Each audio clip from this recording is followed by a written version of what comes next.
ഞാൻ കുറേ വീഡിയോകളൊക്കെ ഇട്ടിട്ടുണ്ടായിരുന്നു യൂട്യൂബിൽ. അതൊക്കെ നിങ്ങൾ കണ്ടിട്ട് ചിലവരൊക്കെ നല്ല അഭിപ്രായമൊക്കെ പറഞ്ഞ് ചിലരുണ്ടാക്കി നോക്കിയിട്ട് എനിക്ക് ഫോട്ടോ ഒക്കെ അയച്ചു തന്നിട്ടുണ്ട്. അവർക്കൊക്കെ താങ്ക്സ്. ഇനിയും എന്നെ പ്രോത്സാഹിപ്പിക്കണം. എല്ലാവരും എൻ്റെ വീഡിയോ ഒക്കെ കാണണം, സബ്സ്ക്രൈബ് ചെയ്യണം.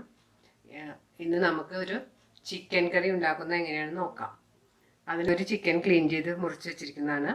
പിന്നെ വറുത്തരയ്ക്കാനുള്ളതാണ് തേങ്ങ, മുളക്, വെളുത്തുള്ളി, മല്ലി, വലിയ ജീരകം, കുരുമുളക്, പട്ട, കറേമ്പ്, ഏലക്ക. 2 സവാള അരിഞ്ഞു വെച്ചിട്ടുണ്ട്. പിന്നെ പച്ചമുളക്, ഇഞ്ചി, വേപ്പില, പിന്നെ കറി താളിക്കാൻ വേണ്ടി കടുക്, ഉണക്കമുളക്, വേപ്പില, ചെറിയ ഉള്ളി. ഇത്രയുമാണ് ഇതിന് ആവശ്യമുള്ളത്. ചട്ടിയിൽ എണ്ണ ചൂടാക്കിയിട്ട് നമുക്ക് ആദ്യം തേങ്ങാപ്പിരിയും മാറ്റി വെച്ചിരിക്കുന്ന മല്ലിമുളക് സ്പൈസസ് ഒക്കെ ഇട്ടിട്ട് വറുക്കാം. ഇതൊരു ബ്രൗൺ കളറാണ് അവർ വറുക്കണം. മീഡിയം ഫ്ലെയിമിൽ കൈ എടുക്കാതെ വറുത്തേണ്ടിരിക്കണം, അല്ലെങ്കിൽ ഇത് പെട്ടെന്ന് കരിഞ്ഞു. ഇപ്പോൾ നമ്മുടെ തേങ്ങ നല്ലപോലെ വറുത്ത് ബ്രൗൺ കളറായിട്ടുണ്ട്. ഇത് നമുക്ക് സ്വിച്ച് ഓഫ് ചെയ്യാം. ഇത് തണുക്കാൻ വെക്കണം. തണുത്ത് കഴിയുമ്പോൾ മാത്രമേ നമുക്ക് മിക്സിയിലിട്ട് അടിച്ചാൽ മതി. തണുക്കുന്നതിന് മുമ്പ് അടിച്ചിട്ടുണ്ടെങ്കിൽ അതൊരു എണ്ണ പോലെയാവും. നമ്മുടെ തേങ്ങ മിക്സിയിലിട്ട് നന്നായിട്ട് അരച്ച് വെച്ചിട്ടുണ്ട്. ഇനി നമുക്ക് കറി എങ്ങനെയാണ് പാകം ചെയ്യുന്നതെന്ന് നോക്കാം. അതിനാദ്യമായിട്ട് ഒരു നോൺ സ്റ്റിക്ക് പാനിൽ എണ്ണ ചൂടാക്കിയിട്ട് അതിലേക്ക് സവാള, ഇഞ്ചി, പച്ചമുളക്, വേപ്പിലയും മൂപ്പിക്കാം.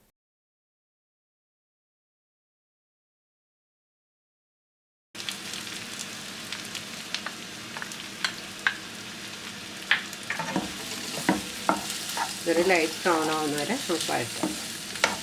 അപ്പോൾ നമ്മുടെ സവാള നല്ലോണം വഴന്ന് ലൈറ്റ് ബ്രൗൺ കളറായി വന്നിട്ടുണ്ട്. നമുക്കിനി ഇതിലേക്ക് അരച്ച് വെച്ചിരിക്കുന്ന ഈ തേങ്ങ വറുത്തത് അരച്ച് വെച്ചിരിക്കുന്നത് ചേർക്കാം.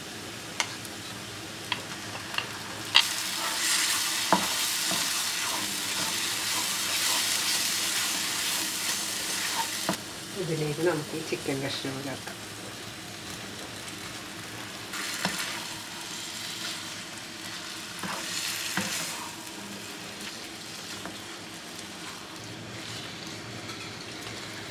ആവശ്യത്തിന് ഉപ്പും ചേർക്കാം.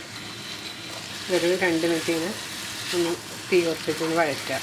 ഇതിലേക്ക് നമുക്ക് ആവശ്യത്തിന് വെള്ളം ചേർക്കാം. ഞാനിപ്പോൾ ആ മിക്സി കഴുകി വെച്ചിരിക്കുന്ന വെള്ളം ചേർക്കുന്നുണ്ട്.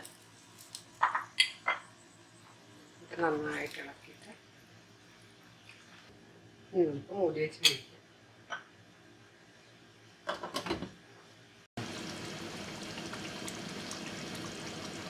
ഇപ്പം നമ്മുടെ ചിക്കൻ റെഡിയായി കഴിഞ്ഞാൽ നമ്മുടെ എണ്ണ ചൂടായിട്ടുണ്ട്. നമുക്ക് കടുക് പൊട്ടിക്കാം.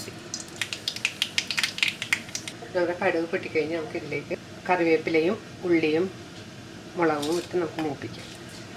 അപ്പോൾ നമ്മുടെ ഉള്ളി നല്ല ബ്രൗൺ കളറായി വന്ന് ഇത് നമുക്ക് നമ്മുടെ കറിയിലേക്ക് ഒഴിക്കാം.